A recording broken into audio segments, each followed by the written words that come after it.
Guys, അപ്പോൾ നമുക്ക് ഇന്ന് ബ്രൗൺ സ്കിൻ ഗേൾസിൻ്റെ ഒരു ലിപ് കോംബോ നോക്കാം. എല്ലാം ബിലോ 500 റേഞ്ചാണ് വരുന്നത്. അപ്പോൾ നിങ്ങൾക്ക് ബിഗിനേഴ്സ് ആയിട്ടുള്ളവർക്കും ഇതന്നെ ഓപ്റ്റ് ചെയ്യാം കേട്ടോ. അപ്പോൾ ഫസ്റ്റ് നമ്മൾ സ്വിസ് ബ്യൂട്ടീൻ്റെ അല്ലേ, സ്വിസ് ബ്യൂട്ടീൻ്റെ ആണെന്ന് തോന്നുന്നു ഗൈസ്. കാരണം സ്വിസ് ബ്യൂട്ടീൻ്റെ തന്നെ, സ്വിസ് ബ്യൂട്ടീൻ്റെ ഒരു ഡാർക്ക് ചോക്ലേറ്റ് എന്ന് പറഞ്ഞിട്ടുള്ള ഷെയ്ഡിലെ ഒരു ലിപ് ലൈനറാണ്. അത് വെച്ച് ലിപ് ലൈൻ ചെയ്ത് കൊടുക്കുക.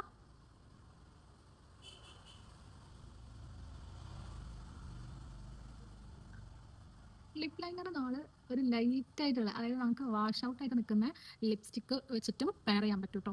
കാരണം ലിപ് ലൈനർ ലിപ്സിനെ നന്നായിട്ട് എൻഹാൻസ് ചെയ്ത് വെക്കും. അപ്പം ഏറ്റവും നല്ലത് നമ്മളെപ്പോഴും ലിപ് ലൈനർ ചെയ്തിട്ട് ലിപ്സ്റ്റിക്ക് ഇടുന്നതാണ്. നന്നായിട്ട് ലിപ് ലൈന് ചെയ്തെടുക്കുക. എന്നിട്ട് സ്മച്ച് ചെയ്യരുത്. എന്നിട്ട് നമ്മൾ അടുത്തത് എടുക്കുന്നത് മാഴ്സിൻ്റെ ഡാർക്ക് മാജിക് എന്ന് പറഞ്ഞിട്ടുള്ള ഷെയ്ഡാണ്. ഡാർക്ക് മാജിക് 16 എന്ന് പറഞ്ഞിട്ടുള്ള ഷെയ്ഡാണ്. ഇത് നല്ല ഷെയ്ഡാട്ടോ. കുറച്ച് വാഷ് ഔട്ടാണ്. ചില സമയത്ത് എനിക്ക്, അതായത് വെയിലൊക്കെ കൊണ്ടിട്ട് ടാൻ അടിക്കുന്ന സമയത്ത് നമ്മൾ ഇത് യൂസ് ചെയ്യുകയാണെങ്കിൽ അത്യാവശ്യം വാഷ് ഔട്ട് ആവാറുണ്ട്. പക്ഷേ ഈ ലിപ് ലൈനർ വെച്ച് ചെയ്യുമ്പോൾ അടിപൊളിയാണ്.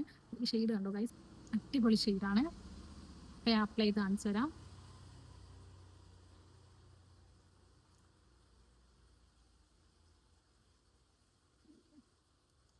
ഇത് തന്നെ ഇട്ടാലും അടിപൊളിയാണ് കേട്ടോ, അടിപൊളിയാണ്. പക്ഷെ എനിക്ക് കുറച്ചുകൂടിയും ലിപ് ലൈൻ ചെയ്ത് വെക്കുന്നതാണ് ഇഷ്ടം. എന്നിട്ട് മിക്സ് ചെയ്ത് കൊടുക്കണം.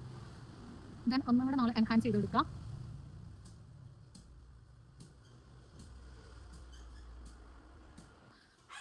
അപ്പോൾ ഇനി നമ്മൾ മാഴ്സിൻ്റെ തന്നെ ഡ്രിപ്പ് കൂടെ നമ്മൾ അപ്ലൈ ചെയ്ത് കൊടുക്കാം.